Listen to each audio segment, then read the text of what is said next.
whatever it was to be squashed. But I think when you start to hear what he's just saying, look, I know what you're saying. I'm trying to go through my reads, but it just did not go out that way. You know, things do change. I never forget playing, and I used to always tell the defensive ends on why it was so necessary to stay outside, because if I was coming in the B gap, if you did any type of move in the B gap, it would close up. B gap, A, B gap. And I'm saying, don't jump in there, because if you jump in there, it's going to just destroy everything that I'm trying to do. And every time these guys would do it, and I would lose my mind going to the sideline, just lose my mind. Like, you gotta stay, you gotta do that. And it's the same reaction. But immediately, it's already over. It's already over between them, because they know this next week up, this next play up. And so I don't think nothing was wrong with actually what he was saying. He was just actually everybody's expressing their frustrations about him not finding When Antonio you got in that mad play. at the DNs, did you ever go throw something on the sideline?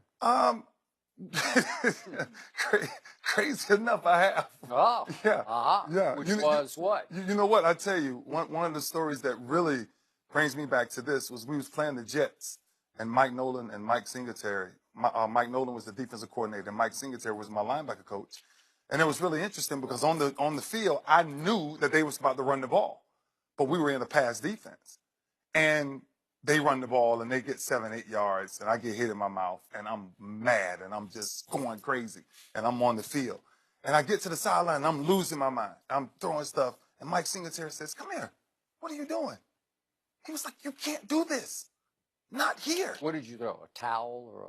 I don't know. I really don't remember. I really don't. I just knew I was so frustrated. I mean, it's caught on tape, the perfect moment to where he taught me what leadership was. Because sometimes everybody won't be able to deal with your voice the way that you actually show it on game day.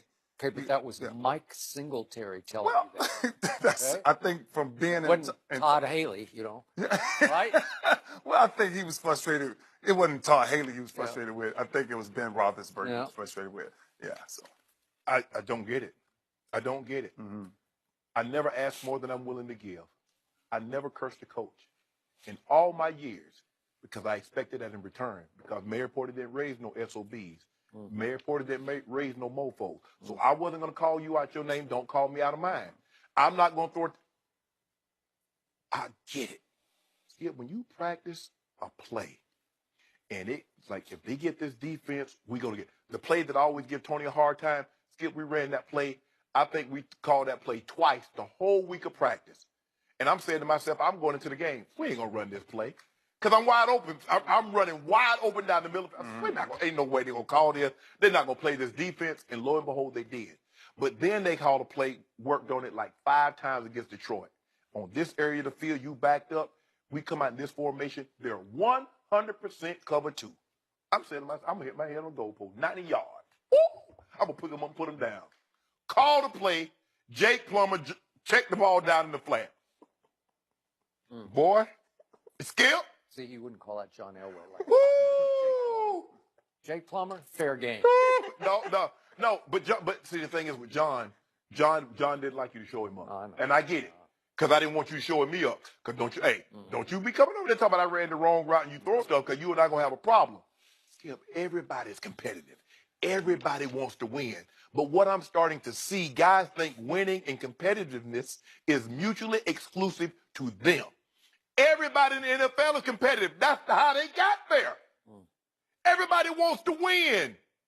Antonio, Ray, the thing is, Antonio Brown has caught 481 balls over the last 4 years, more over a 4-year span than any receiver in the 98-year history. And Ben misses you 1 time. I guarantee you, Ben throws the ball to Antonio Brown sometimes when he shouldn't. Sure. You catch that many balls, they're force-feeding you. I can assure you of that. Because I've caught a lot of balls, and there have been times that John maybe shouldn't have thrown it to me. But he had that kind of confidence in me, he was going to give me an opportunity to make the play. And he misses it 1 time. And this is the way he acts. And then when the coach trying to calm you down and tell him, I'm glad that in my era, like you said, Skip, there's really no social media, and guys weren't worried about building a brand. The only thing guys were really concerned about was the brand of football they were playing. Because I would have had a problem with this.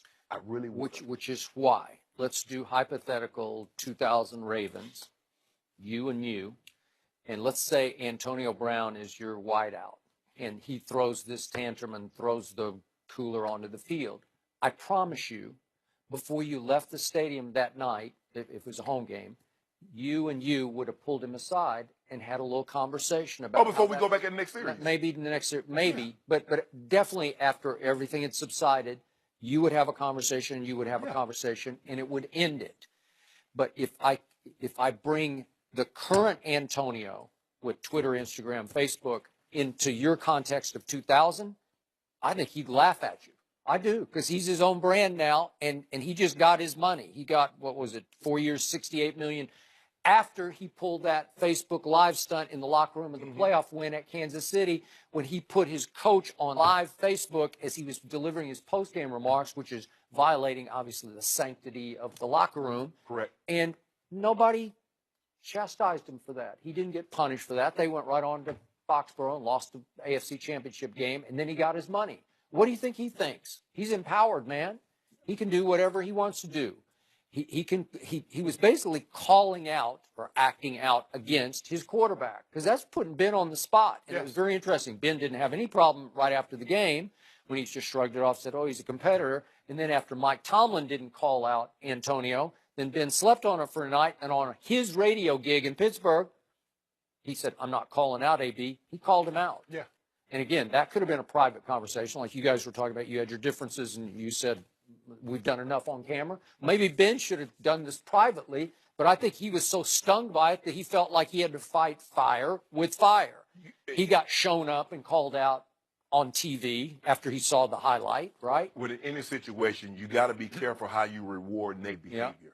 When guys act like Antonio Brown, and when you do things and you reward them with big contracts, or when he see the first time, that's not the first time. This might have been the first time that we captured it on camera. But the first time a guy acts out, you come to him and say, bro, this is not how we're going to do things here.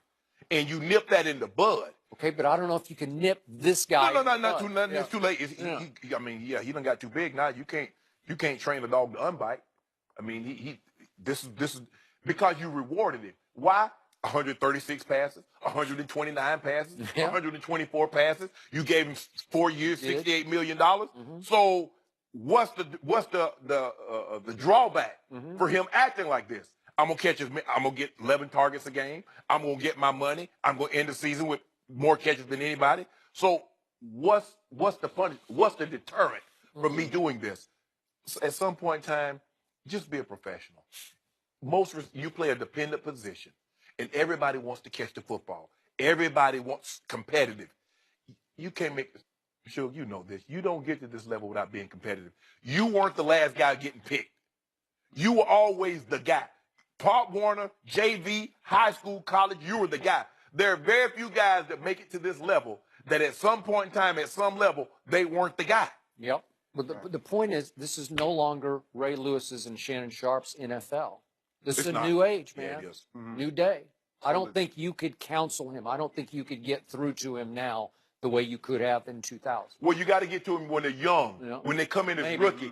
See, rookies are more apt to listen to the vets, but like Odell, when Odell had the success that he had so early with the catch, and they're losing, and he's still getting praise heaped on him, well, he says, well, I don't need to win. I don't need you guys to be who I am. That's right. Well, Antonio Brown's catching all these passes. They're winning, but he's like, hold on.